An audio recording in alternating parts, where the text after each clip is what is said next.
Thank you for being at the Alabama Senate Forum.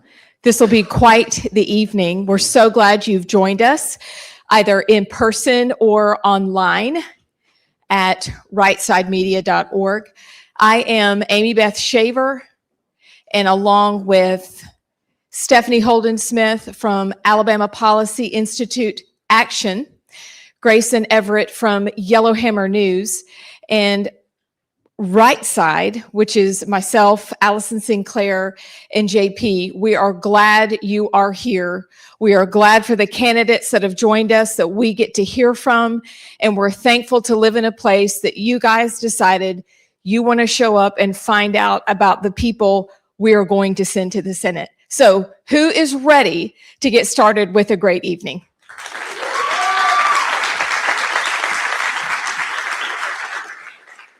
So if we could first start with prayer, Bishop Jim Lowe, if you could join me on stage. Hello.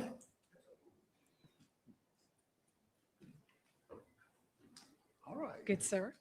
Okay. Blessings to everyone that's in the house tonight. I'm going to lead us in prayer, and I'm going to go over a few scriptures at the time for us to remember. Heavenly Father, you have blessed us to be in a country that has given us the opportunity to choose who will be our leaders. You have blessed us to have a republic where we choose those leaders that will rule over us. And so, Father, thank you for all of those who've gathered in this room tonight to follow the word that you have said. When you spoke in Deuteronomy, the first chapter, 13th verse, you said, choose wise, understanding, and knowledgeable men from among your tribes, and I will make them heads over you. Father, we've come tonight so that we might learn of those who choose to rule over us, to lead us. And you've told us to choose those who are wise and understanding. So help us to have discernment that we may hear those that are before us now and hear the truth from them. And for the leaders that will be chosen, Lord, you said in 2 Samuel, the 23rd and the 3rd verse, you said, he who rules over men must be just, ruling in fear of you, God. Justice and reverence for you must guide their leadership. So, Father, as I pray over the people and those that will perhaps lead us, Lord, help them to remember that we are your people. We are all your people. And you have made from one blood every nation of men to dwell on all the face of the earth. And you have determined our pre-appointed times and the boundaries of our dwellings. So therefore, Father, since you have created us and you've given us an opportunity in a nation that is so grand that we can choose who will rule over us, let us make wise choices. And may those who will lead, may they always remember that they're accountable to you because we are your people. We are your children. And then let us finally remember that it is appointed unto man once to die. And after that comes a judgment. So for those of us that will be choosing, let us choose wisely because we will account to you for those we choose. And for those who will lead wisely and justly, because in the final analysis, all is done under your watchful eye. So bless us tonight that the hearers may discern and those that choose to lead will realize the responsibility that you placed on their shoulders. And it's in Jesus' name that we pray a blessing upon all of us as your children in Jesus' name. Amen. And now for the pledge, City Councilwoman Ashley Lovell.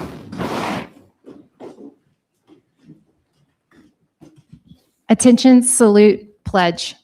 I pledge allegiance to the flag of the United States of America and to the republic for which it stands, one nation, under God, indivisible, with liberty and justice for all.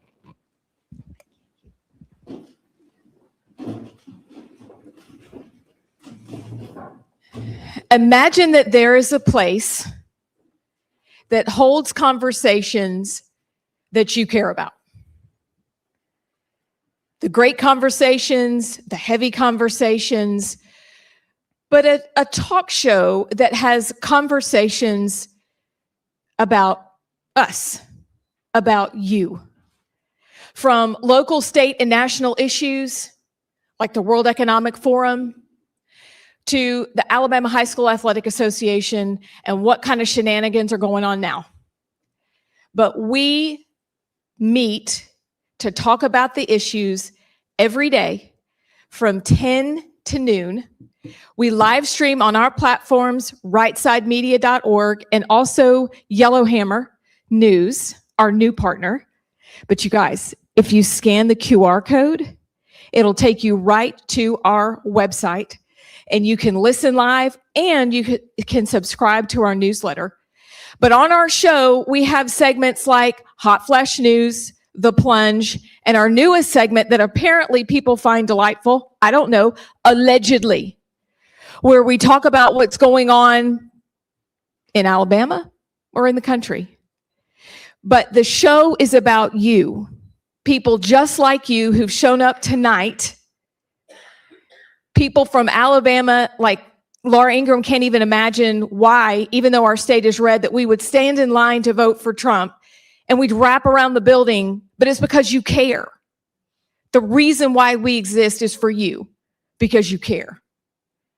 And so if joining a place that talks about things you care about sounds good to you, then join us every day on the Right Side with Allison Sinclair, myself, I'm Amy Beth Shaver, and JP. 10 to noon, scan it, join us, and we'll meet you tomorrow.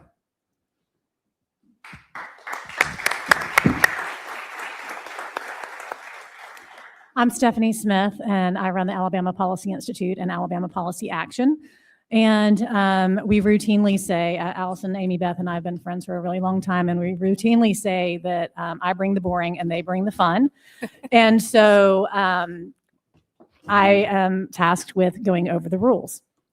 So the point of this forum, and we're really glad to have every Republican candidate able to join us tonight. There are a lot of things pulling at these guys, and so we really appreciate the fact that they came here tonight and are willing to answer questions from us and have that live streamed and covered. So thank you each for being here. Our goal here is to have everybody have an equal ability to shine, an equal ability to talk about themselves, and that it necessitates civility and respect. So candidates have already received these rules, but they are to treat others and the others' answers and contributions with respect. Any inappropriate language, name calling, stereotyping, personal attacks are not going to be tolerated. We want you to focus on issues. At Alabama Policy, that's what we do. We focus on issues over personalities, and we want everyone here to have equal voice and airtime, but speak for yourself. Don't speak about other candidates or other candidates' ideas. We drew for question order because the other thing that we do here is that we ask a multitude of questions. Instead of asking one question and having everybody answer the exact same question 6 times, you're going to hear a lot of different questions and a lot of different types of answers. We did give the forum topics to the candidates, but no candidates have seen any questions at all. Also, the hosts and the moderators, myself, Amy Beth, and Grayson, are all neutral, and we will act with neutrality. We will have strict time limits. To ensure fairness, all the candidates must adhere to the time limits. We have 2 timekeepers down front.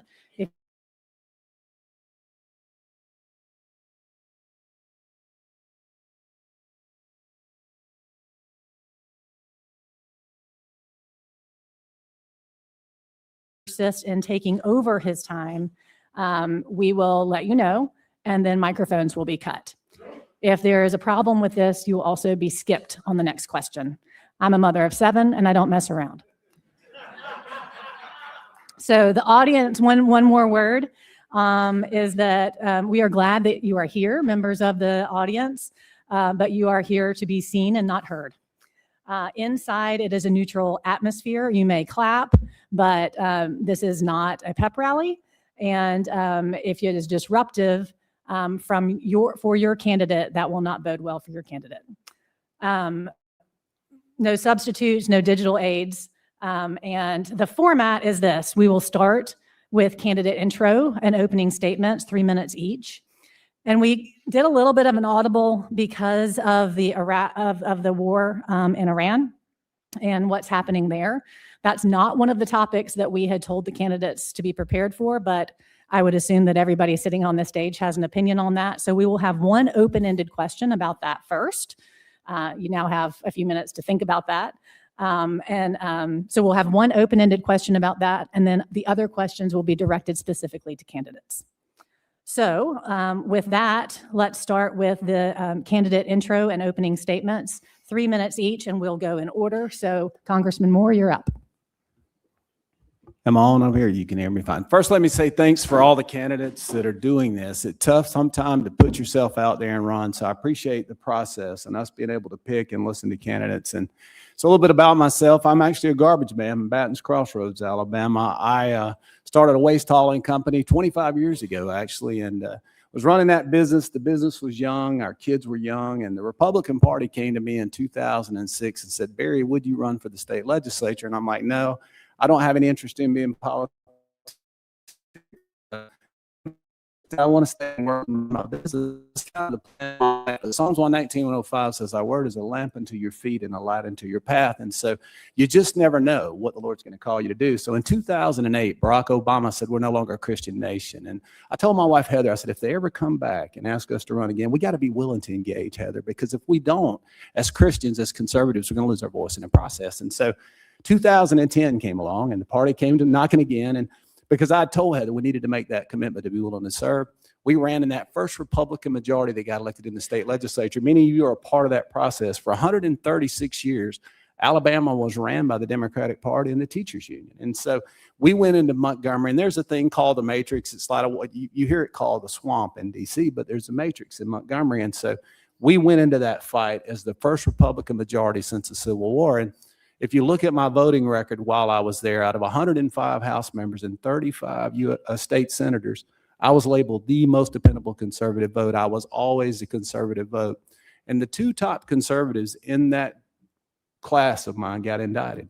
And so the system came after me, and I was a General Flynn before General Flynn was General Flynn. And so we had to go through a process that the Lord will refine you. And I tell you, he'll break you to make you, to shape you in what he wants you to do. And so for us, we realized that, hey, this is the fight. We got to go fight this thing. We won and got a not guilty verdict. But through that process, the Lord did such great work in my life. And so in 2015, I was in my second term in the state legislature. I was going to do my 2 terms and go to the House. And Donald Trump came to Mobile, Alabama, Lab People Stadium, the first stadium event he did. He had come down the escalator and he decided he'd come to Mobile and do an event. And so Heather and I were at the stadium that day, and there were a lot of elected officials. Y'all, that thing grew. There were 30,000 people there. And so we were actually at an RV on the south end of Lab People Stadium, and Joe Freeman with Trump, Alabama, knocked on the door and said, "Would any of you guys be willing to endorse Donald Trump?" Well, he was a New Yorker. He was kind of an outsider, one of 17 candidates. They said he literally had a less than 1% chance of getting the nomination, and there was zero. The conventional wisdom was he could not beat Hillary Clinton. But Heather and I said a prayer that day and got a piece about endorsing this guy from New York City. It didn't make a lot of sense, but there were only 4 elected officials that day who were willing to endorse him. And so I'm out of time already. And so anyway, I endorsed him that day, and he called us to run for Congress. And so I never imagined I'd be where I'm at, but we are in this fight and happy to be here. Thank you. And that was a quick. It goes fast. Go ahead. Okay, good evening. I'm Seth Burton, and I'm seeking your trust to represent you in the United States Senate. I served you over the last 3 decades as U.S. Navy nuclear submarine officer, sailing on 5 nuclear submarines and commanding 2 of them, USS Scranton, an attack submarine, which you've seen that sort of thing in the videos here recently, and USS Florida, a guided missile submarine. In that environment, you learn very quickly that leadership is not about rank or authority. It's about responsibility and stewardship. Trust is paramount because lives and national security depend on it. My wife, Danette, and I raised our family along a Navy career, and we faced many of the same challenges faced by families today. We had illness. We had accidents. We had financial setbacks. We had lots of separation. And frankly, we just had to figure out how to endure some seasons of challenge together. But through it all, we knew that faith anchors, character matters, and love endures. So I'm running to represent you, the sovereign of Alabama. I'm a believer in sovereignty, to help restore trust in our federal government. Trust in our government has declined from 73% to 20% in just 60 years. That's 2 generations. Why is that? Well, I believe it's because too often those that we put our trust in, they serve in office not to serve you, but to accumulate and control power. Lack of affordable and available health care, reckless deficit spending driving inflation, and representatives who no longer even have mental competency holding on to power are just a few examples of this broken trust. I believe we can restore trust in government, one representative at a time, by electing citizens who understand service, responsibility, and stewardship. And once they have served, they go home and turn the mantle of responsibility over to someone new. Government authority is temporary and delegated by the sovereign, and that's we the people. I'm not running to become someone new. I'm running as the person life has shaped me to be. A husband, a father, a citizen, and yes, a sailor who believes deeply in this country and the collective responsibility we share to protect it and preserve it for our posterity. So I thank you for coming tonight, and I look forward to this great discussion. All right. My name is Dr. Dale Dees. I'm from Mobile, Alabama, was there for 19 years, then went to Nashville, studied engineering at Vanderbilt, and then I went to UAB for medical school and then heart surgery training for 7 years at Emory.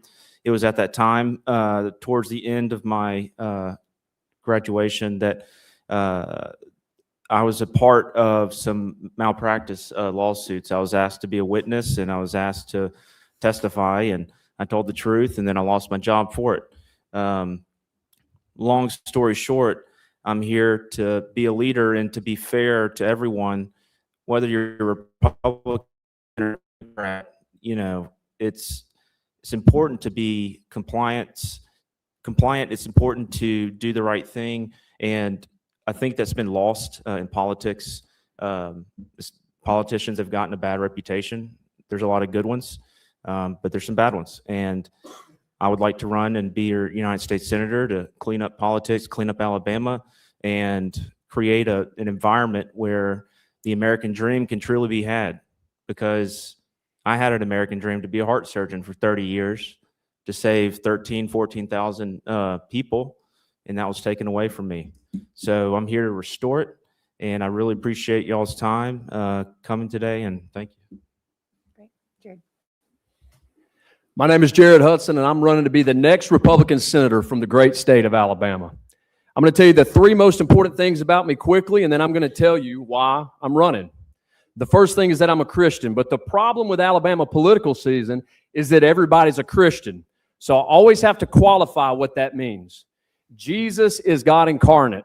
He came to this world, he lived a perfect life, died, rose again on the 3rd day for my sins and yours, and it's through him we're set free. If you believe like me, you're called to share him unashamedly with the world around you. If you don't believe like me, ask God to reveal himself to you, and it will be in the person of Jesus Christ. I'm also a 7th-generation Alabama family man.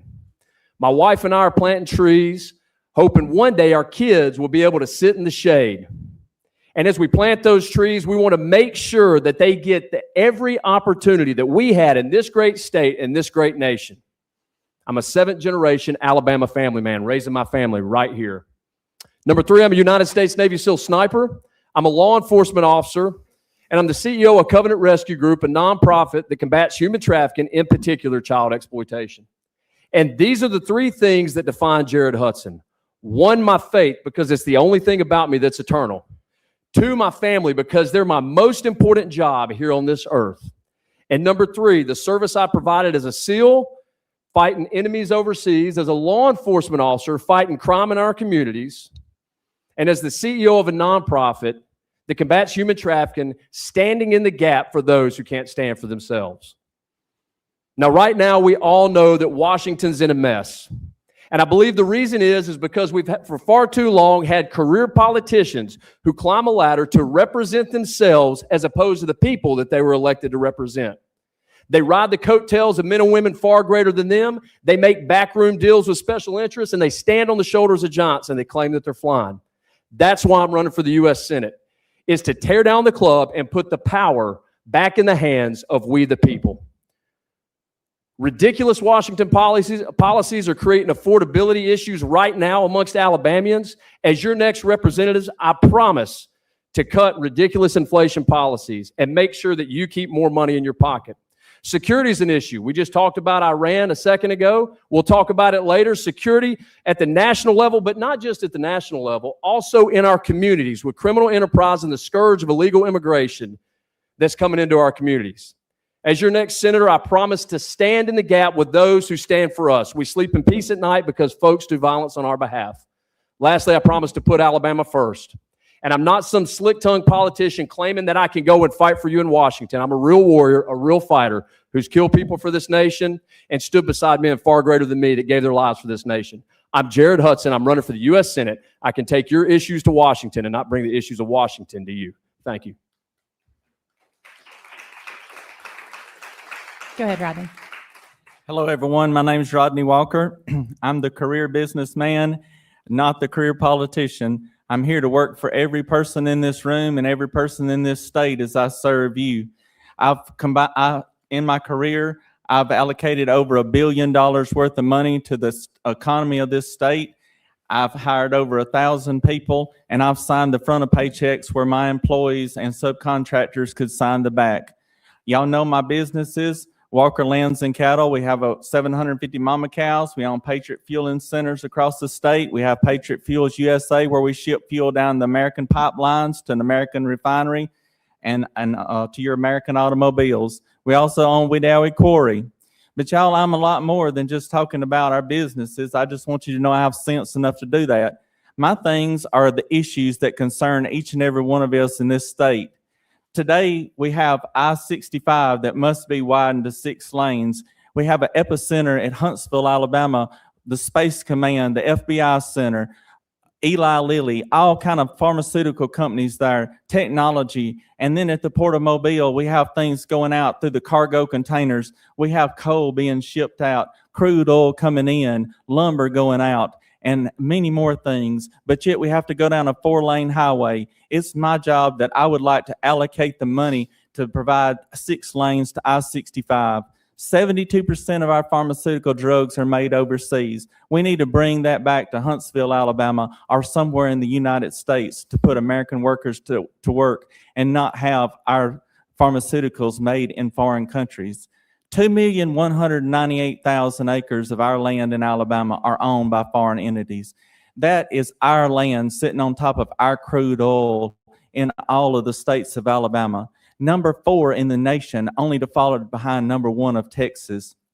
Y'all, it's time that we have a senator that understands agriculture, that protects your food supply, that worries about foot and mouth disease coming in, and we've got to make sure that our kids and our grandkids have a stable food supply to eat. We can't become a third world country, and if we rely on other countries to provide our food, we will do that. Somebody has to stand up for our farmers. $77.3 billion worth is what that combines to our economy each year in this great state. We cannot let that be lost. More and more issues that we have. I support the SAVE Act. I support the Genius Act that takes away this cryptocurrency that's going to take away our cash system. I support many issues that you and I do. But most of all, I work for you, and I want to serve you as your next United States Senator for this great state. Good evening, everybody. I'm Steve Marshall. I have the privilege of serving as your Attorney General and be honored to be your next United States Senator. Very grateful for API, Rightside Radio, and for Yellowhammer for being able to host us. And I would echo what Barry said. Grateful for the men that are here tonight Running for office is not always easy. There's sacrifices are made. I've appreciated the friendships that I've made at this table and look forward to continuing those in the future. You know, one of the things that sits in my office that I'm incredibly proud of is an award that I received from API a few years ago, and it's described as a policy warrior.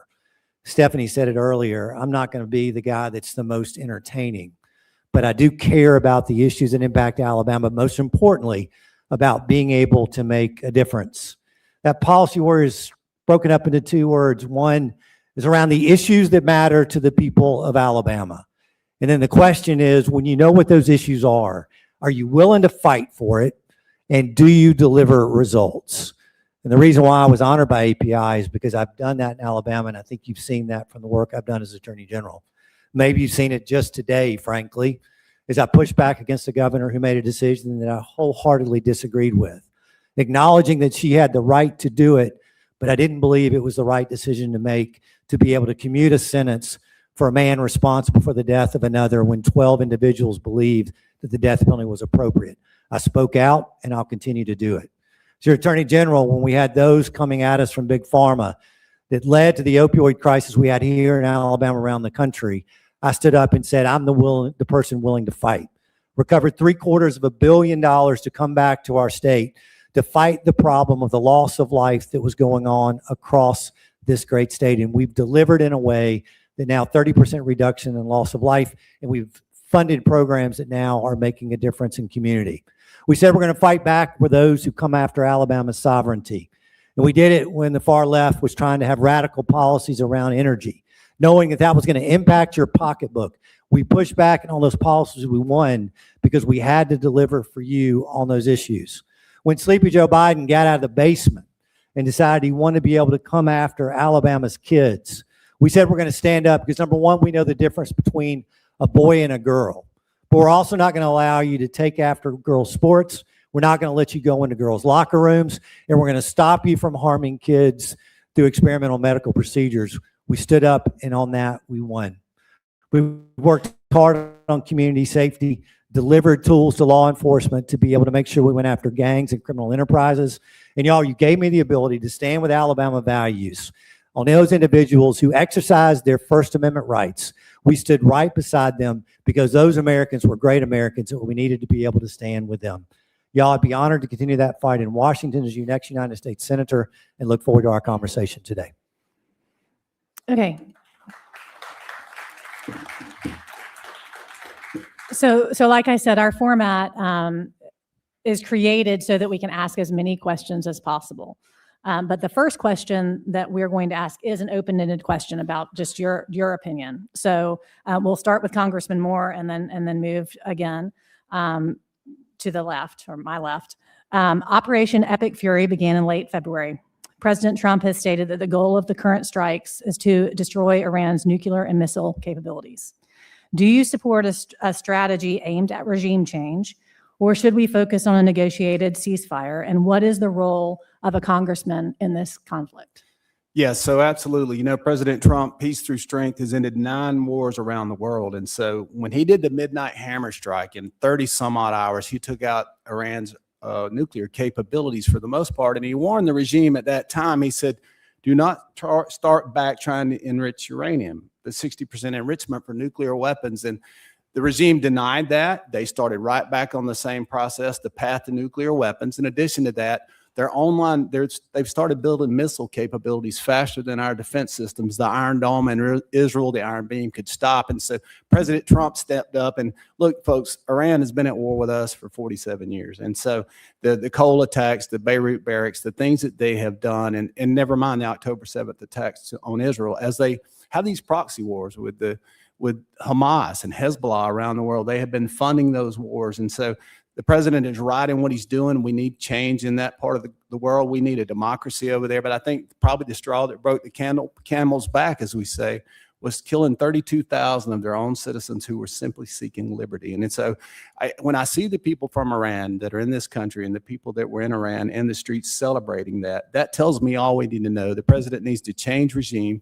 We'd love to see somebody come in there that would offer democracy. And it's different than Afghanistan. These folks, for the most part, They experienced freedom. Their families have experienced freedom. And they have a culture, I think, that we can help move towards a democracy where those people are free and they live in liberty.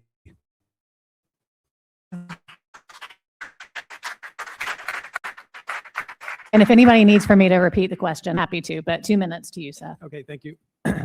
First of all, I have spent years in that area. I've operated on 3 different submarines in both in the Eastern Med, the Red Sea, the Gulf of Oman, the Straits of Hormuz, and the Arabian Gulf. So I know exactly what they are doing right now.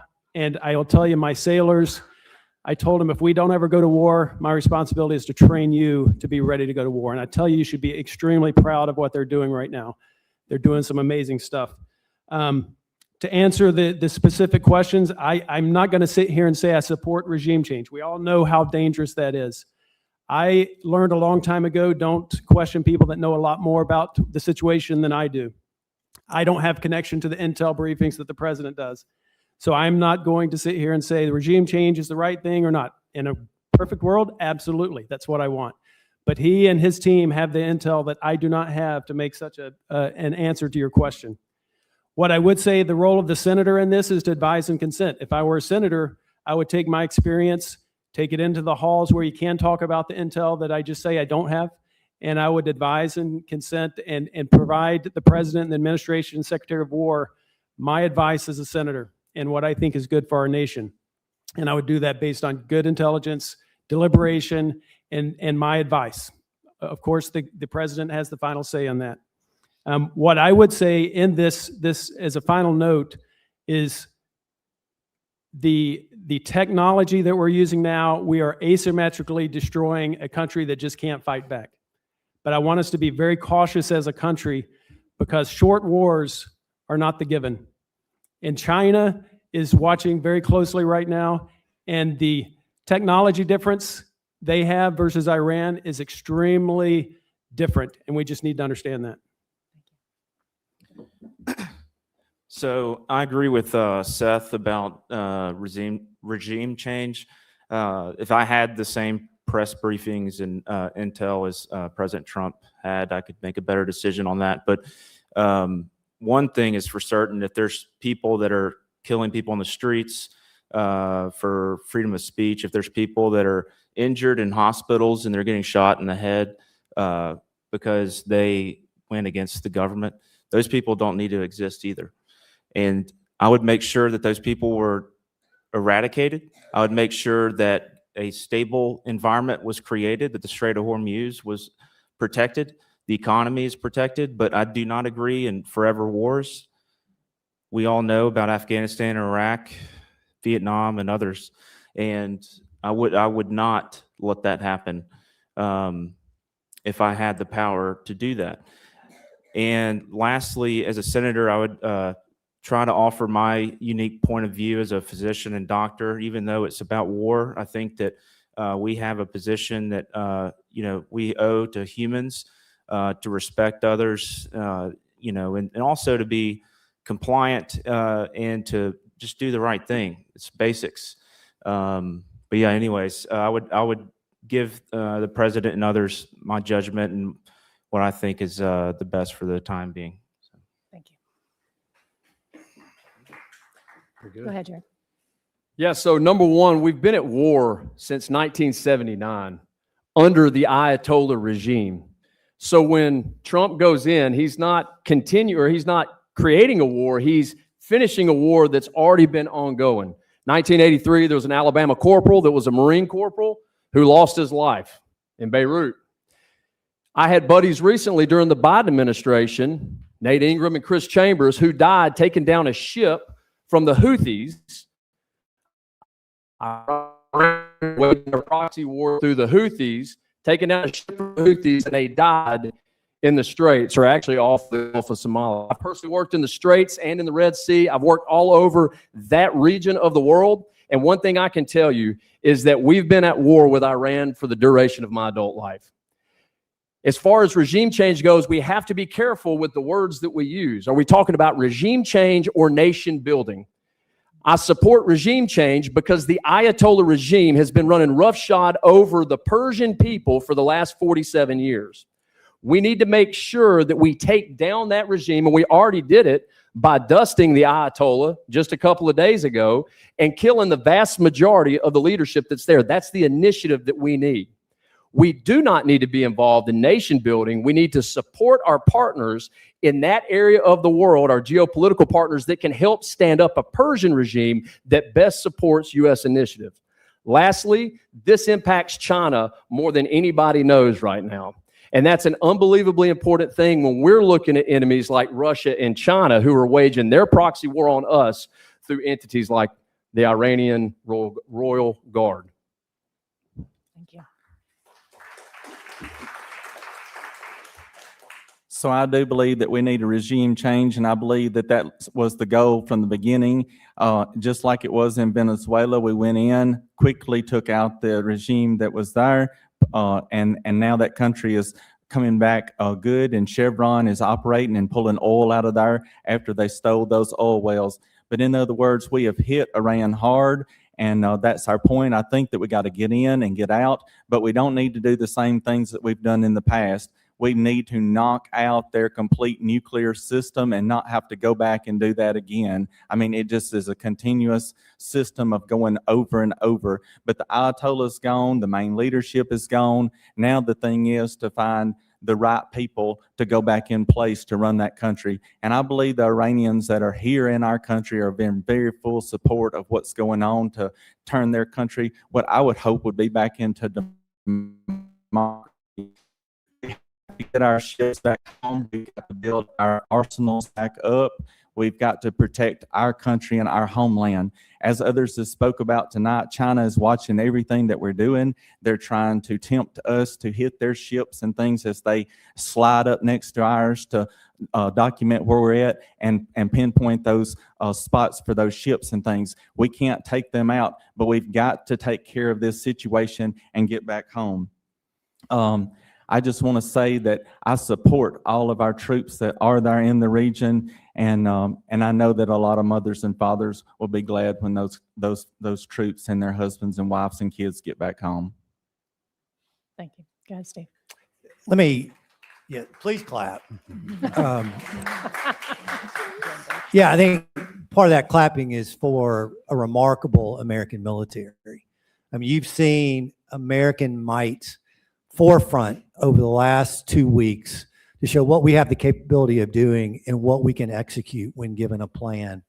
Now, I would tell you that I've had the opportunity to be in Israel, and I've seen how Iran has equipped Hamas, saw the Nova site after what took place on October 7th. Was it a kibbutz where over 200 homes were destroyed?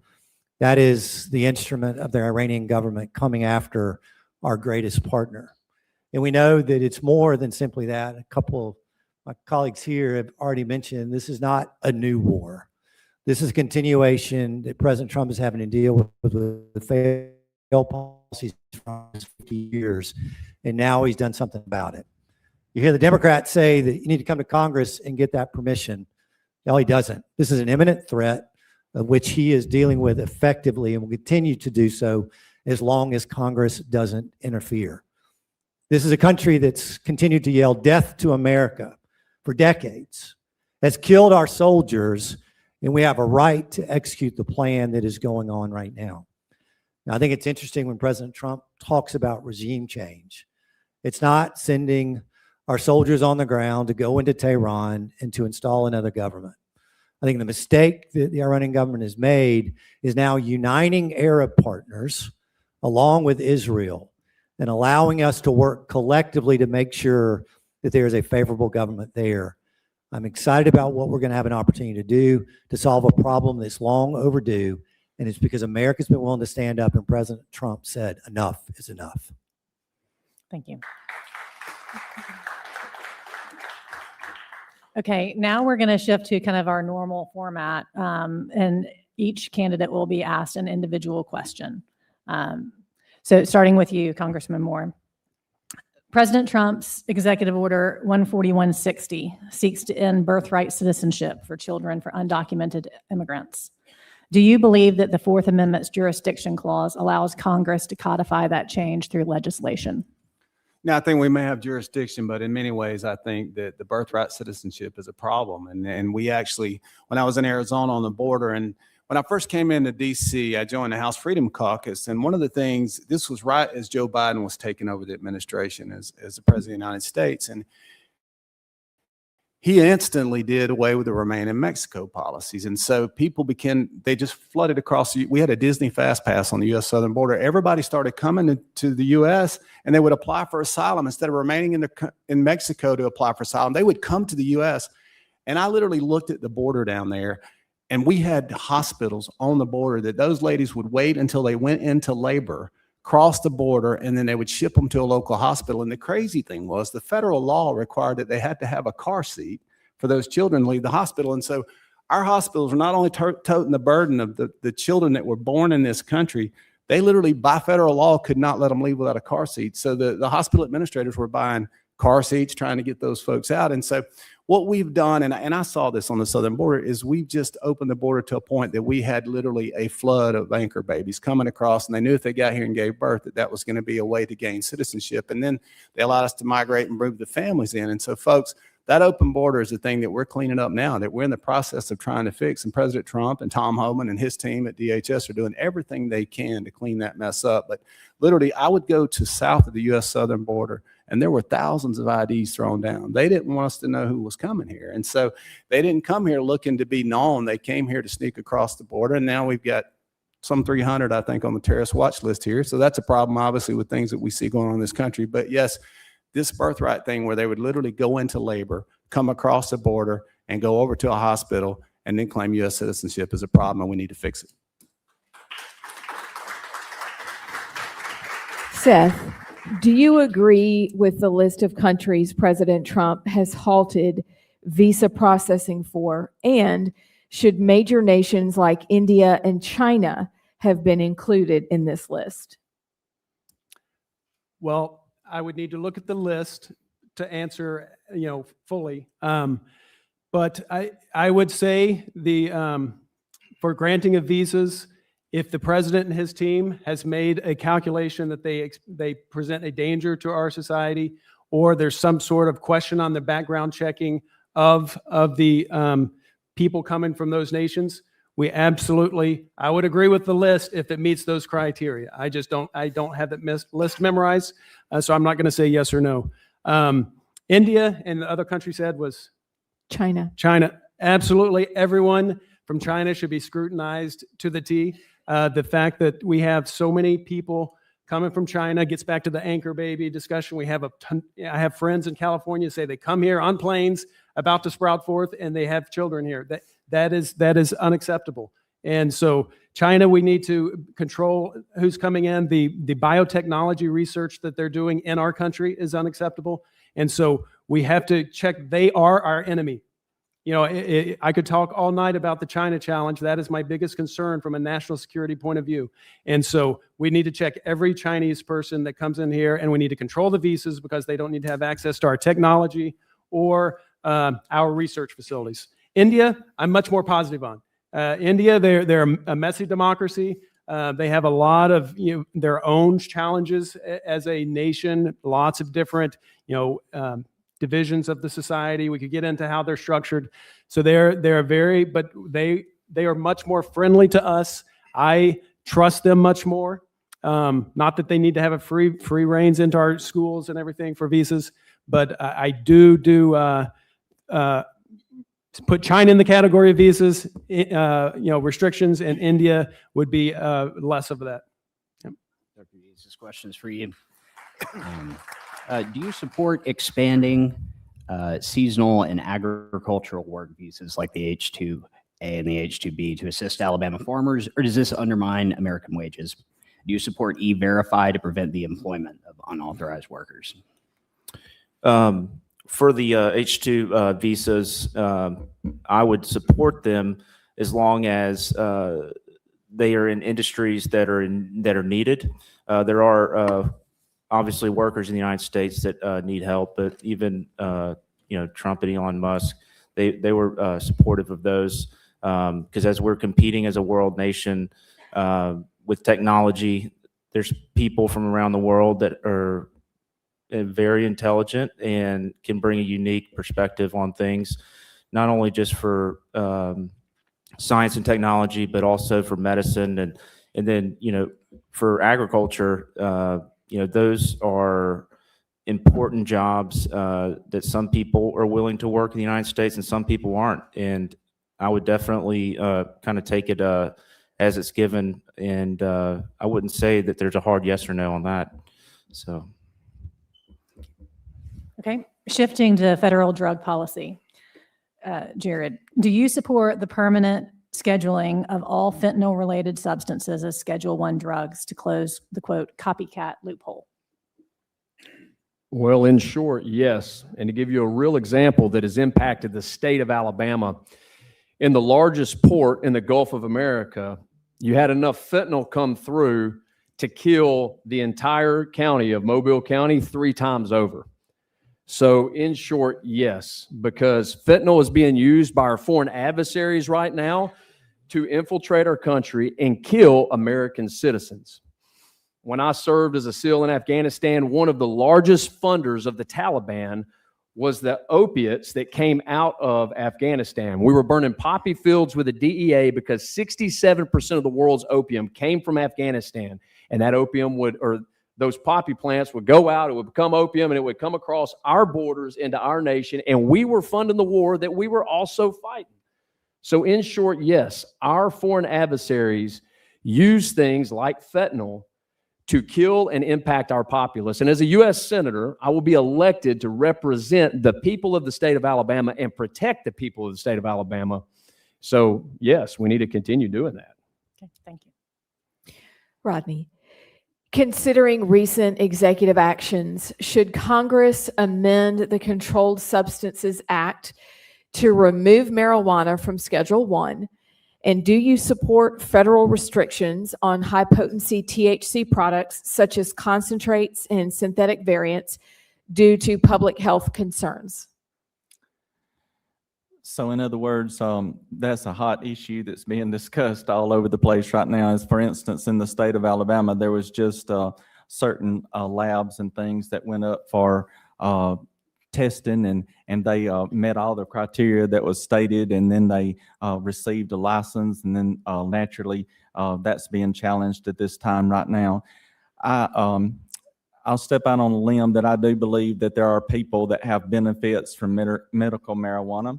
I do not believe that crosses over into every person and everyone trying to use that substance. But in other words, there are a lot of benefits to it that we have seen. And so based on that legislation or the criteria of it, I would support certain things of it. And then I'm sure there would be some opposition on other areas. Yes, ma'am. Thank you. Mr. Attorney General, this question's for you. Do you believe states should have a total control over THC policy, or is a uniform federal standard necessary? Well, I think it's actually a twofold answer. Number one, there can't be total state control since we have it regulated through our DEA. It's scheduled in a way that we know it's illegal federally, and that's the responsibility ultimately we vest in the federal government. Look, I have been a strong opponent to marijuana. It's one of the reasons why the cartel is so strong, because of the marijuana that's coming in. I opposed medical marijuana when it came around, and it continued. And in fact, we're on record opposing the rescheduling. I think Stephanie did the question that you asked earlier. My concern, if you left it to state control only, is what we're going to see as a manifestation of what's taking place in Colorado and other blue states about the adverse impact that marijuana has had on their economy, on their kids, and on their culture. And so I would oppose that. Thank you. Okay, now shifting to trade and regulatory reform, Congressman Moore. Should Congress pass legislation explicitly prohibiting federal agencies from interpreting ambiguous laws or ending the Chevron deference? Absolutely. I think that with the Chevron deference, obviously what happened, and Reagan said it this way, the government's idea on the economy is when it's moving, it taxes it. If it keeps moving, it regulates it. When it fails, it subsidizes it. And so often I think that the regulatory environment kills the economy. And so very often these cases where these agencies and the unelected bureaucrats would put unbelievable restrictions on U.S. energy production, whatever that looked like. And so very often a bureaucrat in an office in Washington, D.C. would cripple our economy by just some regulatory move. I mean, it was almost a law by just by the pen of a local bureaucrat who was unelected and was not the vox populi, not the voice of the people. So absolutely, I think Congress has to step in, but I was pleased with the Chevron deference. I was pleased with that case because it opens up an opportunity for us to start limiting bureaucrats from crushing the U.S. economy with regulatory environment.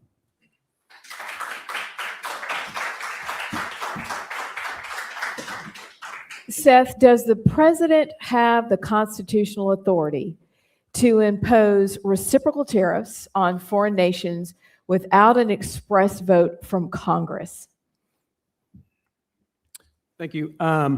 First of all, I want to, circle back and let you know when I don't know something, I learned in the nuclear Navy, you shoot straight. And that's part of being trust. You can't compromise safety. You can't compromise trust without, knowing what you're talking about. And if you don't know, you admit it because you don't know everything.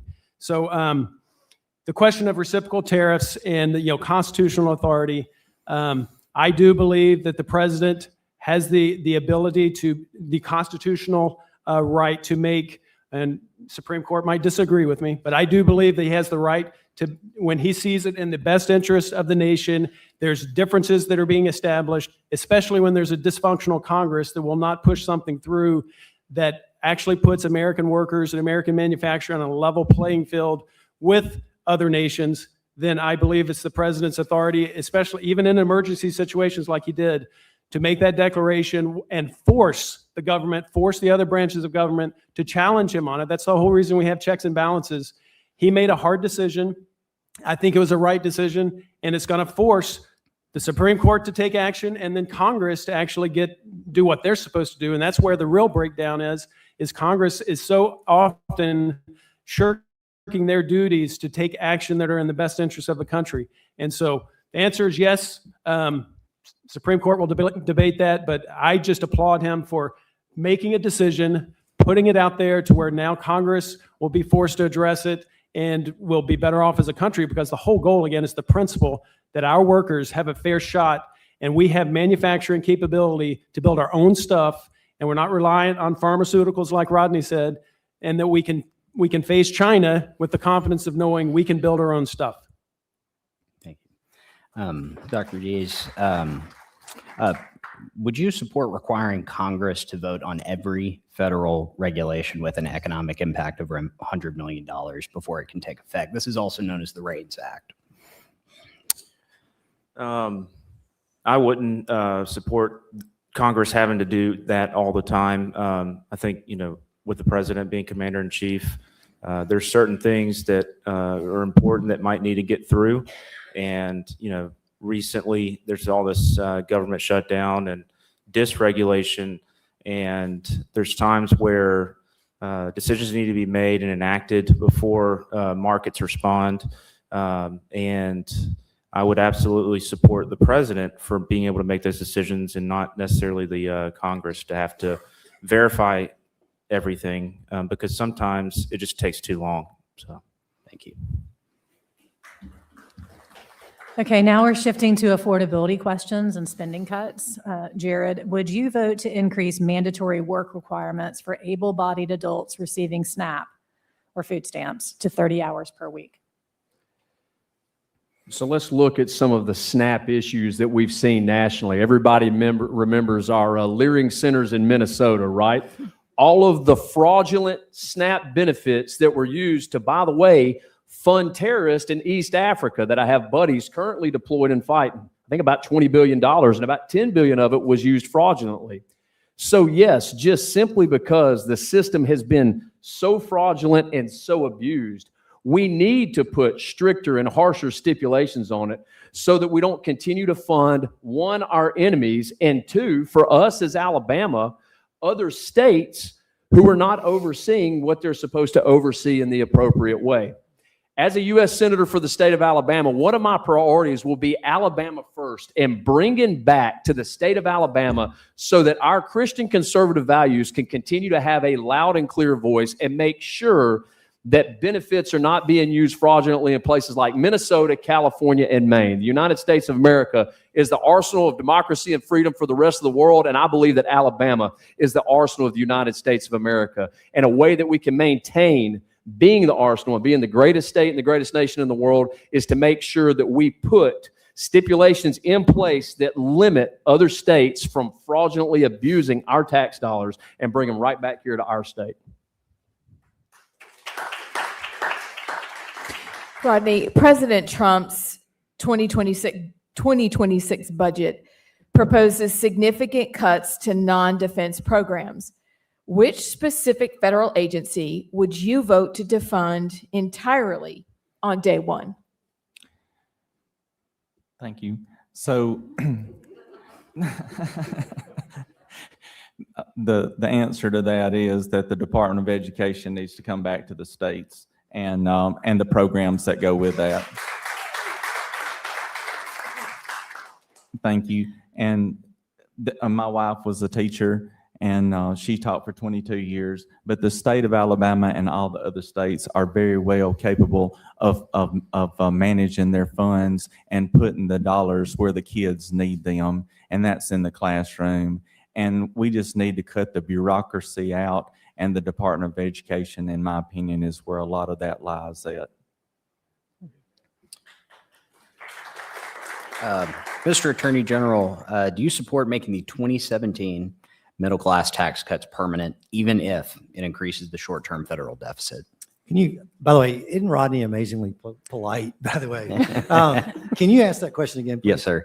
Do you support making the 2017 middle class tax cuts permanent, even if it increases the short-term federal deficit? Great. I'm sorry, I didn't understand you said middle class tax cuts. Yes, absolutely want to make those tax cuts permanent. In fact, I think President Trump, through the big, beautiful bill, went a long way in being able to make sure that what was significant progress in allowing money to go back in the pockets of hardworking Alabamians and Americans is now come into play, would move even farther. And let's continue to make permanent what's going on with overtime and tips to make sure that we're helping, again, the middle class in that area. But look, when we're talking about tax cuts, we got to take on the hard question of making sure that we're going to reduce spending. $38 trillion right now is our federal deficit. That is inexcusable. And it's the burden that we're placing on our kids and our grandkids and our great-grandkids that right now Washington has to deal with. It will take fortitude. It will take hard work. But fiscal responsibility has to be a buzzword in D.C. as far as the priorities moving forward. We made progress with the tax cuts to grow our economy, but we've got to shrink the federal government. Thank you.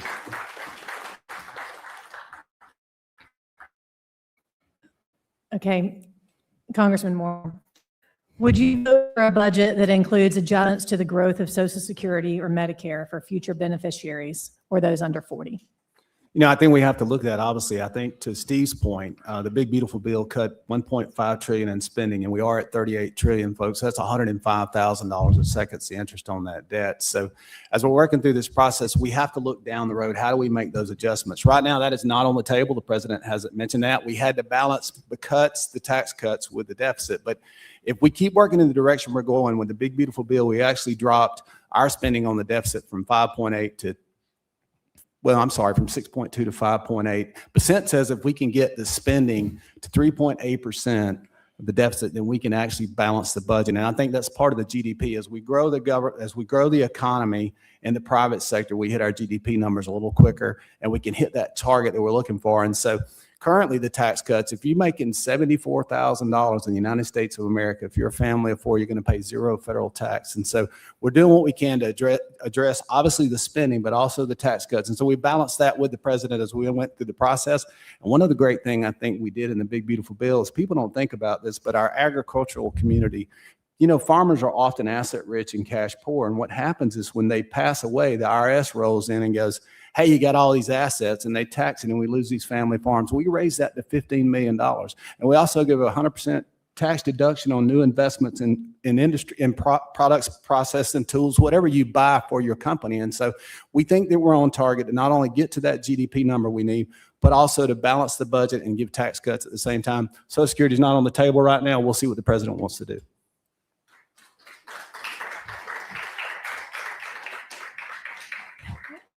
Seth, what is the federal role in K through 12 education? Is there any legitimate role for the federal government in Alabama's classrooms? So the role of the federal government in K through 12 education, I say no role. The extent that there's certain things, and Rodney talked about getting rid of the Department of Education, totally for that. The federal things that they need to oversee that are cross-state, loan programs, things like that, we can distribute that to other agencies to manage. But as far as the actual curriculum, the curriculum development, what you want to teach in the schools, how you want to raise your children, that is very much someone in California has a very different role from or vision than someone in DC has a very different vision of a teacher / parent in Alabama. So that needs to be, in a big country like us, it's very diverse, that needs to be distributed back to the states and local communities. The federal government should be, I'm in my joint force role, supporting commanders is what we use. In this case, the state and local communities are the supported commander, absolutely 100%. The federal government should be saying, how can we help you? We're not going to dictate to you. We're not going to tell things to you. We're here to help you. Tell us where you need help. And if there's, funding resources, things like that, investments to be made, especially capital investments, if the federal government can help and we have the money to do that, that might be a role. But as far as telling the states and local communities what to do in K through 12, I am an absolute believer that that should be a state and local responsibility and not a federal government responsibility. Still thinking about the federal deficit in education, would you support a federal freeze on all non-essential hiring until the deficit is reduced? Wait, can you say it again, sir? Would you support a federal freeze on all non-essential hiring until the deficit is reduced? I wouldn't support that. I think that I would partially support some of the jobs that are important to the community, to the federal government, but there's others that obviously can be removed. And so overall, I would say we just like how Doge and Elon Musk looked at wasteful spending. You look at it as a machine. I was, an engineer and looking at efficiency and looking at the federal government budget. You just have to clean it out, make it run as best as possible, and you can't just cut it all out at once. So, Thank you. Okay, Jared, do you support holding social media companies legally liable if their algorithms promote self-harm or addiction to Alabama minors? Yeah, well, I actually have the benefit of working in this industry with anti-human trafficking. And right now, the days of a free candy van showing up and taking your kids from your house are over. They don't have to do that anymore. They'll talk your kid right out of your house. They'll steal their heart and their mind. They'll steal their digital footprint or their digital fingerprint, and your kid will leave your home without you ever knowing. And we deal with that on a regular basis with what we do in human trafficking. So in short, yes, I would most certainly support legislation that holds companies, social media companies, digital companies, some of these games like Roblox responsible for anything that promotes self-harm, promotes the ability for children to be trafficked, promotes the ability for children to be harmed. I would most certainly support that legislation. I think Senator Britt is already doing it. She's been pushing a Kids Off Social Media Act, and I think that is just common sense, because one of the jobs of the federal government is to protect the people that they're elected to represent. And they need to protect the families of our communities, because we have social media companies that are selling your kids digital fingerprint, your kids' digital footprint, and they're walking them right out of your house. And that's what's happening in human trafficking all over the nation right now. So yes, I would 100% support that. Rodney, do you support raising the age of federal online privacy protections from 13 to 17 or older? Thank you. Yes, ma'am. I do support raising that from 13 to 17. And I also have issued a statement yesterday about AI and its ability to get into our kids. AI is a good thing.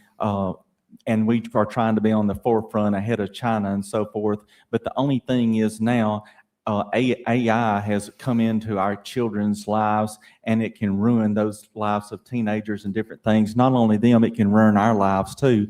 You can take a headshot now and put it on a pornographic image or anything that you want to do, and nobody can deny that. And there's legislation in our House in the state of Alabama at this time to prevent that. Now, I would like to go back for just a minute as a business person. We spoke about just a second our budget or our deficit that we owed to be $38 trillion. When I got in this race in July of 2025, the money that we owed, our deficit, was $36 trillion. As of today, it was announced by the Congressional Budget Office that we have borrowed $600 billion in this fiscal year, and now our deficit is $38.9 trillion. So I want that to sink in a little bit, because I don't even think that our minds can comprehend $1 trillion. That's 1,000 billions. And so it's like our government has decided, and it's always been this way, that we can just print money, and we have got to stop that. We have got to balance our budget. And as somebody spoke about our gross domestic product, we have got to get back to the days of our grandparents where we sent products overseas and we brought money back to America, not just sold those products in America or allowed foreign companies to come in and sell those products. 39 trillion. I want y'all to remember that, please. Thank you. Mr. Attorney General, should federal law require app stores to provide parents the ability to approve app downloads, in-app purchases, and data sharing? Yeah, I think one of the biggest areas is we're trying to protect kids is that we have to empower parents to be able to take control of what their kids are seeing, the type of content that is coming to them, and the age in which they have the opportunity to be able to have apps. You know, I can tell you that we're right now litigating against TikTok because of the mental health harm that we believe is occurring with America's kids. And I do believe that there are right now proactive measures, bipartisan, by the way, around ways in which we can establish baselines that social media companies are going to have to follow. But y'all, let me just sort of use TikTok as the example.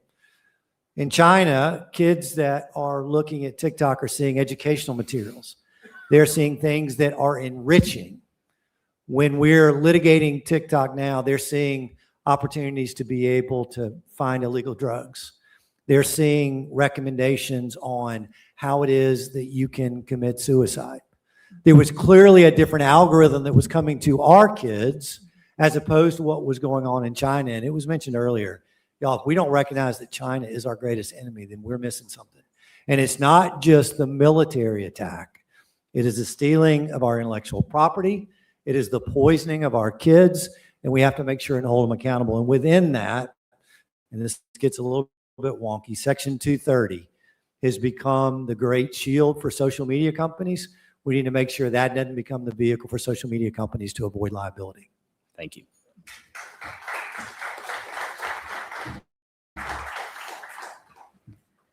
Okay, Congressman Moore, should Congress pass legislation to make the Hyde Amendment permanent law? If a future administration attempts to bypass the Hyde Amendment through executive action, how would you respond? So I absolutely think the Hyde Amendment ought to be permanent law, and I think we have to fight anything we can do. I'm 100% pro-life. If you look at my Susan B. Anthony score, I've been with them 100% of the time on pro-life. And so whatever we have to do to protect the unborn, and the Lord says he knows us in the womb. And so us as a Christian nation, as conservatives in this country, we have to stand, whatever that looks like, no matter what the attacks are, we need to stand and be pro-life.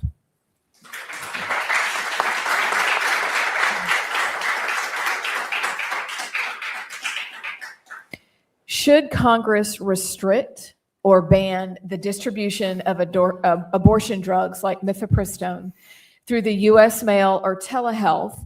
And do you believe the federal government should enforce the Comstock Act to prohibit the mailing of all abortion-related materials across state lines? Thank you for the question. This is one of the harder issues that we deal with, and we've been dealing with this for a long time. And this one's very personal for me. I'm not going to get into the whole story there, but you can read it on my blog, on my website, because I had to make a hard choice when I was 19, along with my wife, along these lines. And so this is really important stuff. I'm a believer in life, absolutely. Just like the congressman said, life is so precious. But at the same time, when people are in trials, in tough situations like that, it is scary. I'll tell you from my heart, it's scary. And so what we need to do is figure out how, as a society, we give the hope to those people that are in struggle. How do they get out of it? How do they get to the other side? Because the other side is wonderful. You have children, you raise the children, and you have a wonderful life together, and you don't have to regret that moment. So to your answers, I am every legislation. I hate answering legislative specific questions because it depends on what's in the legislation. So, the Inflation Reduction Act, I could have said, I'm all for that, and it was horrible. So I'm not going to say I would support specific legislation, but I'm all for Congress doing everything it can to minimize the loss of unborn babies across the country. And I do think there's a role, and they should analyze whether, cross-state distribution of drugs. So because it's very much a state issue at this point, the Supreme Court's ruled on that. I would support them looking into how you regulate that cross-state to protect, say Alabama that doesn't want it in their state. They should have that say. Thank you. Do you support a 15-week federal limit on abortion, or does that issue belong exclusively to the states? So I would actually support a federal amendment for that. There's things that need to be brought to the state, but I think from a nation standpoint built on Christian values, I think that I would support a federal amendment for that. So, thank you. Okay, Jared, now that most abortions are done through a pill instead of at a doctor's office, how can the federal government impact that on a state basis, but from as a member of the U.S. Congress, how would you impact that for the state of Alabama?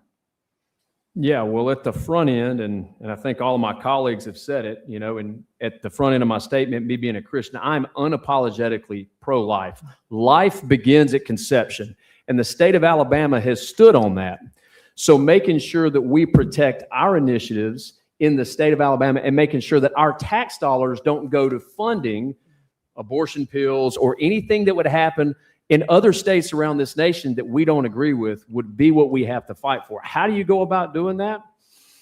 I don't know if I could tell you right now, because you got to get 100 people to agree on something, right? Or at least half of them to agree on something. The fact of the matter is we need to make sure our tax dollars, if it's in the state's hands right now, we need to make sure our tax dollars don't go to funding abortions in other states or the ability for people to have abortions in other states. And I think that that's the easiest way to start with that. Thank you. Rodney, should Congress limit the FDA's authority to approve or regulate drugs used for elective abortions? I think, let me start off by saying this, that I am pro-life, and as every other person here on the stage is. So the Food and Drug Administration, the FDA, I think that to make your rules and things stand across the states and the different questions that we've asked here tonight, I think that the Congress and the Senate would have to have control over the FDA to limit those drugs being passed across state lines, and the ultimate rules and regulations comes from the executive body is your Congress and the Senate. So yes, ma'am, to answer your question shortly, yes, ma'am. Thank you. Mr. Attorney General, what's the difference between the role of the federal government and the state government as it relates to abortion? Yeah, Alabama, it's criminal.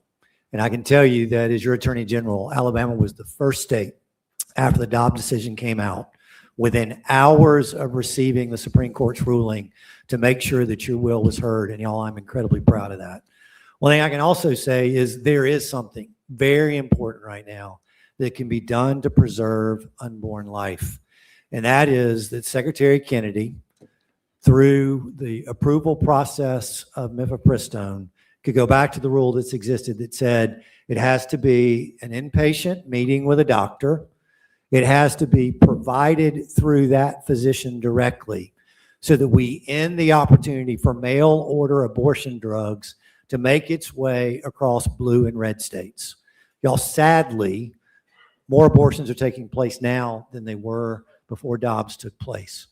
And this administration has the opportunity to do something about it. I appreciate President Trump's leadership generally in the area of pro-life issues, but this is one right now where they are not succeeding. This is a woman's health issue. This is an opportunity to make sure that mothers are safe. And right now we're failing in that effort, and we need to aggressively make sure that we go back to women's safety and protecting women from a vehicle in which their lives are threatened. Thank you. Okay, so that concludes that round. And now we're moving to something that I don't know why we did it, but Allison and I created a while back called the lightning round. And so we're going to ask kind of get to know you questions from the members up here. And the rules are this: there are no wrong answers. Just be frank. Some of them are funny. So nothing's meant to embarrass you, but they will, you'll have 1 minute to think of your answer and write it on your whiteboard.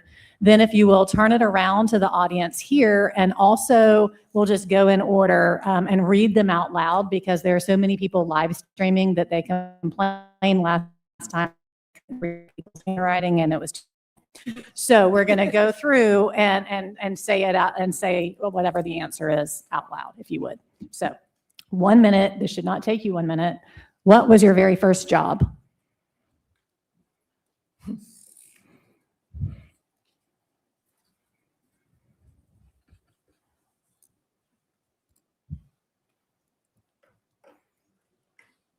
Yeah, go ahead.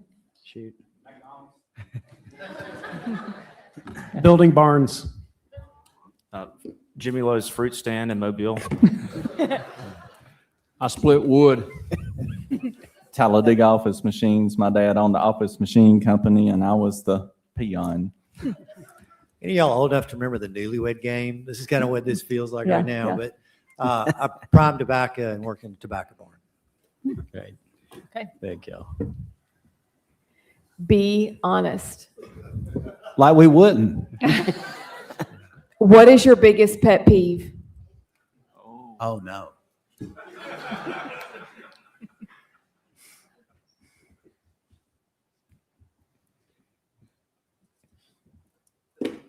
Man, I have no idea.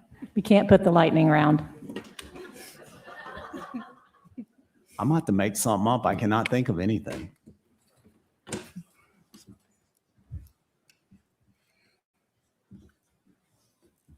Do you want me to ask one of your staffers? Heather's not here. What'd she say? Would you like to phone a friend named Alex? Little help, Alex. Oh. All right, we'll go the other way. Steve, you start. Steve, can you start this time? Being late. Little squeaks and noises. No, I same. promise you I'll pull over on the side of the road and hunt it down in the car in the rain. Dishonesty. Shoes on a table. That's good. That's a good one. Incorrect grammar, particularly the misuse of I and me. So I put staff because in DC they always tell me where I got to be and what I got to do. And I tell everybody I got the highest liberty score in the delegation, yet I seem like I have no freedom sometimes. Awesome. All right, got one. Think big. Think big. Where is one place on your bucket list to vacation? We got some Jeopardy music. I know, Bum, yeah. bum, bum. Hey, next time we can get JP to play some music for us.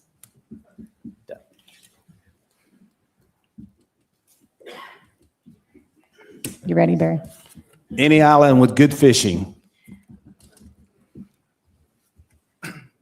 Hanya Crete. The Maldives.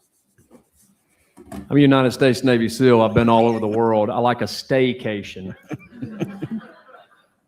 And I want to go to Australia. I put Turkey because I want to be able to follow the ministry of Paul. All right.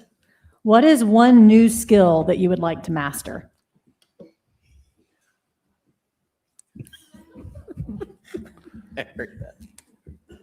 Also, you cannot put the lightning round.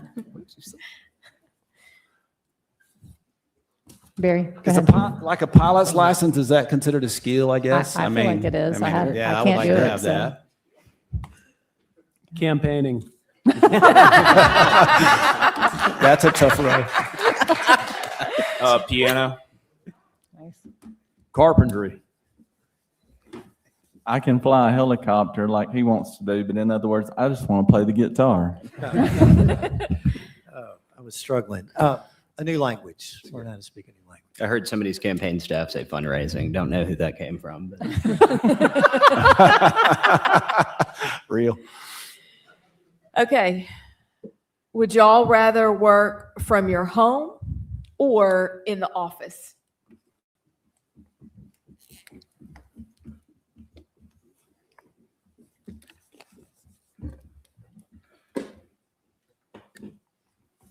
Home if the dogs are outside. Definitely the office. Office. Yeah, I've got 3 beautiful little girls that I love dearly, but at the office because you can't get nothing done at home. Home office. That's cheating. That's cheating right there. Hey, yes, it does. If you have a private office in your home where people can't get to you, it works. That's Kids like get a in the home. Door with a lock. Such a political answer. Such a political answer. My wife works at home, so mine's the office. So Good. rough on me. This might be the biggest thinker, the most creative one. Maybe we It's the should- one we always end on, so. This is good. If you had a song that described your life, what would it be? We'll give you slightly more than a minute on this one because it's hard for some people.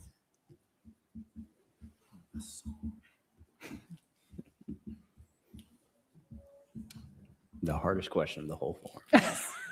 Without question.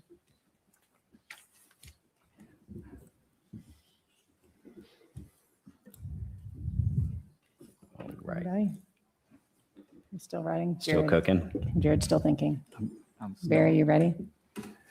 Yeah, Amazing Grace from so many different fronts. Well, like Jared, I've spent my whole life traveling the world in submarines. Didn't get to see much. But it's a joke. It's a joke. You can say. I do get asked if we have windows and if we're yellow, and we're neither. But I carried with me all across the world a little jar of clay. My wife hates me when I talk about this, but it meant so much. And so my song is "My Home is in Alabama" because I always wanted to get back here. Amen. So I picked something in general, just electronic music. For my entire life, I don't really listen to the words of songs. I just listen to the sounds. So yeah.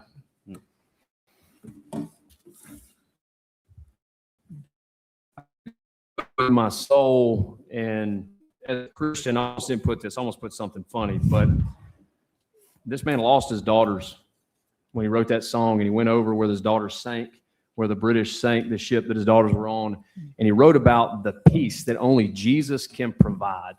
And he says, "I've overcome this world. I give you peace. You're going to have trouble in this world, but I give you peace." And that's why it is well with my soul, because Christ gives unbelievable peace. And I cheated a little bit because I waited too long. I heard some of y'all say that. But Sweet Home Alabama, by Leonard He's so Skinner. honest. He is so honest. Sweet home Alabama. What you got, Steve? Barry, sinners saved by grace, right? Amen, brother. Ah, Amen. bookend. Good Lot of Good grace. bookend. Lot of That's grace. incredible. Ladies and gentlemen, please give our candidates a hand. That'll do it for us this evening. Thank you, gentlemen, for participating. Thank you to our audience, both here at the Hoover Public Library, those following along at home, and those who will join us. Do we have closing statements. I tried to wrap a little early. I was trying to get us out early. We have closing statements. I'm sorry about that. Go ahead. So closing statements, 2 minutes, please. Yeah, so just so you know, folks, people run all the time and they say they're Trump conservative. I have the most conservative voting record in the Alabama delegation. Coach, who we are seeking to replace as a U.S. Senator, has a 95. I have a 96 Liberty score. But in addition to having those conservative scores, I've been with the president since day one. When I call him, he takes my calls. And so for the state of Alabama, day one, we'll be able to get some things done. And not only that, if you look at, as people are running for the Senate, look at where they've been. I've been in the House of Representatives for 5 years. And we had the #1 workplace environment in Washington, D.C., and #2 in the nation out of all Republican offices on accessibility and accountability, transparency. We have solved 8,000 cases in 5 years for veterans, small business owners, anybody who's dealing with red tape. And so as we move to run for the U.S. Senate, as you elect us for the U.S. Senate, just know that we're going to continue to not only do the work in D.C. and be conservative, but serve the people within the district, our constituents. And so with that, I'll say this, we'd love to have your vote. I'd appreciate it. If I'm not your first choice, I always want to be your second choice. So God bless you and thank you for being here tonight.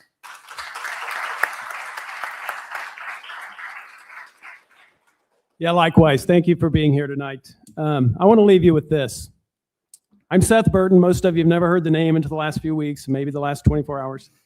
And I cannot offer you insider political connections or a famous name. I can't offer you 10 or 20 years of political experience in DC or Montgomery. I can't offer you a network of big money or backroom deal making. But here's what I can offer you.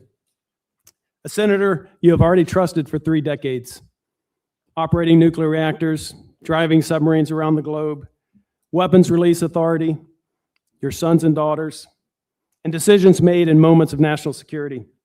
A senator who understands war and peace and the China challenge in this decade of danger. That is something that could change all of our lives overnight, and we have to realize that. A senator who has lived extreme responsibility, responsible for nuclear reactors and submarines. And I'll bring that same standard of accountability to the Senate. A senator who understands the power of nuclear energy and the opportunity it gives to Alabama to build the economy of the future.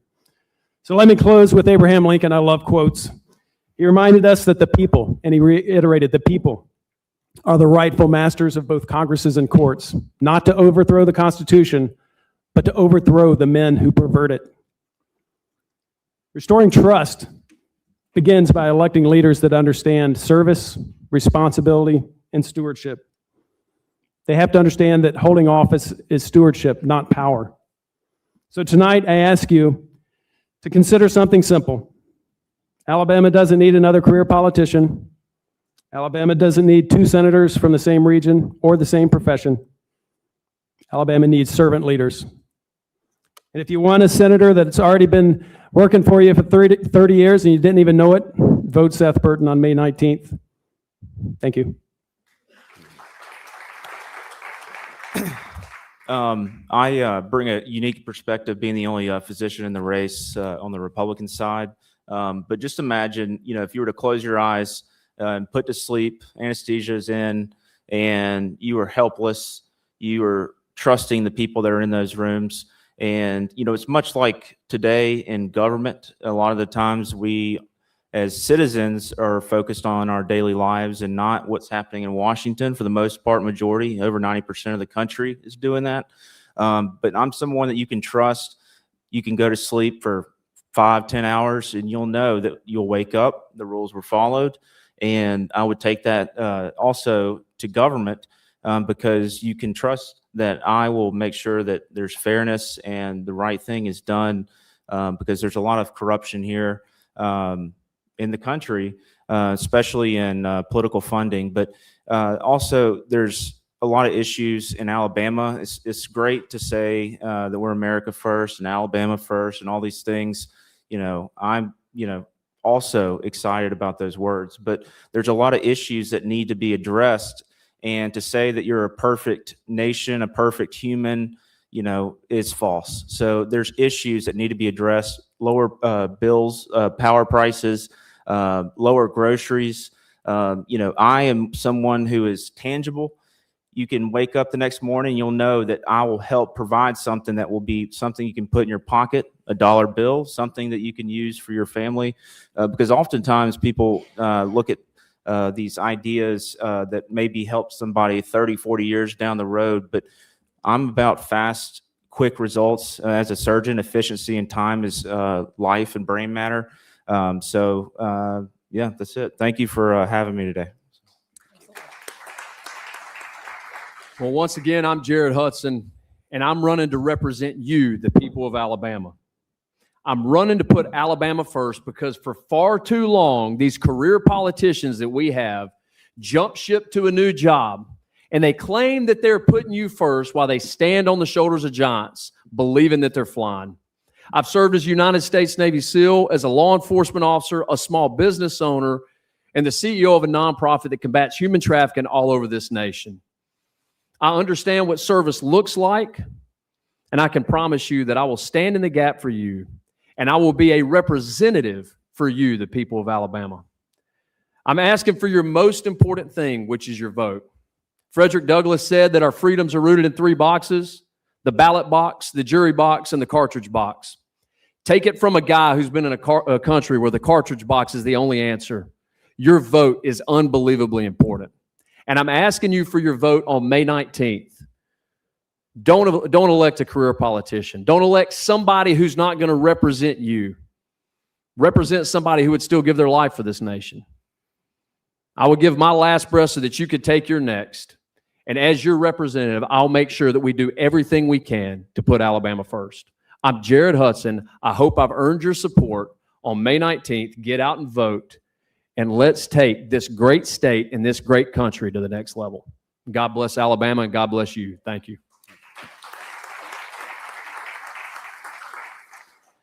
Just don't forget, my name is Rodney Walker, and I want to be your next United States Senator, and I want to work for every person in this room and every person in this state.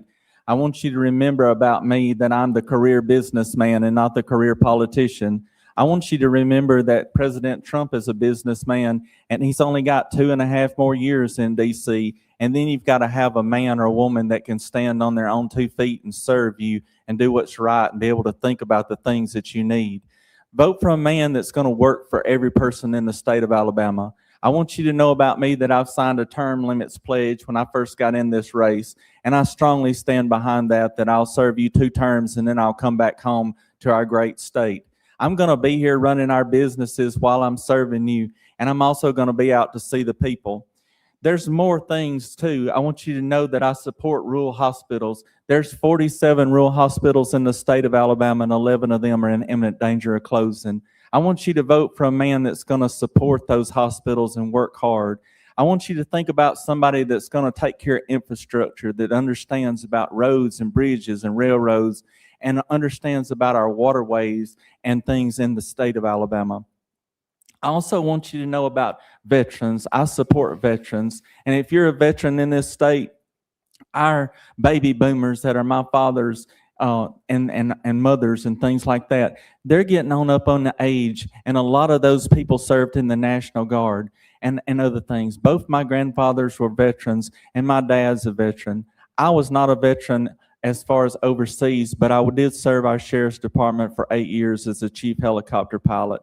And I've seen life and death. Guys, I want you to sincerely ask each and every one of you that's watching here today to please vote for Rodney Walker as your next United States Senator for the great state of Alabama, because I love every one of you and I want to work for you.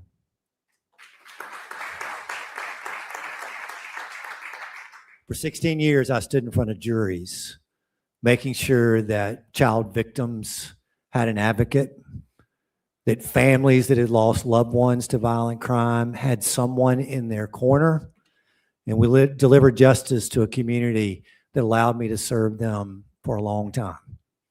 For 9 years, you have trusted me to be your voice, not just here in Alabama, but at a national level, to make sure that Alabama was represented and that your voice was heard. And I will stand on that record in my public service, because I believe that I've served you well. That's why Alabama's farmers have endorsed me in this race. It's why 50 sheriffs and DAs across this state are standing in my corner. It's why job creators and builders have endorsed me in my run for the United States Senate. And it's because they've seen that I not only take on the tough issues, but that I deliver the results. What's interesting is we listen to these questions, many of which I wished asked me. Because when you talk about birthright citizenship, I've planted Alabama's flag directly with the president on that executive order. I fought hard to make the change on mifepristone so that we could ensure that lives are not taken from us that had no choice in the mother's decision to use that drug. And we have pushed back hard against regulatory overreach in a way that we reminded the federal government of our state sovereignty. If you want a fighter, you have someone here as a proven record in public service that will stand on your behalf. And it'll be my honor to be able to fight for you in Washington, D.C. I would be honored by your vote. Thank you, Mr. Attorney General. Now, ladies and gentlemen, please give all of our candidates a round of applause.